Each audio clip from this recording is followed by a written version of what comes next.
घर वालों को लगा कि उनके बेटे के अंदर कल्पना की आत्मा है, इसीलिए वह बाहर से ताला मारकर अपने अपने काम पर चले जाते हैं। लेकिन रमेश घर में सोते सोते बोर हो गया था, इसीलिए दरवाजा बंद होने के कारण वह छत के रास्ते बाहर निकल जाता है। बाहर निकलते ही उसे सामने से एक गणेश नाम का आदमी आते हुए दिखाई देता है।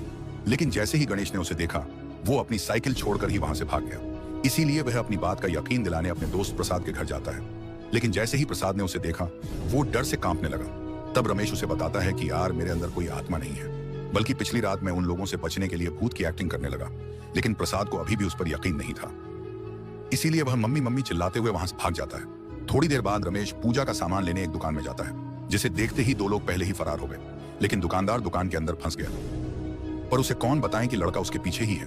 गांव वालों को खुद से इतना डरते देख उसे कुछ समझ नहीं आता, इसीलिए वो रात को अपने साथ काम करने वाले पेंटर दोस्त के घर जाता है। पर जैसे ही उसने रमेश को देखा, वह चिल्लाते हुए वहां से भाग गया। उसकी आवाज से रमेश भी डरकर पड़ोस वाले चाचा के घर कूद जाता है। लेकिन रमेश को देखते ही उनकी हालत खराब हो गई और वह मोबाइल को फेंक कर घर के अंदर भाग गए। तब ठाक हारकर रमेश बेचारा अपने घर आ गया।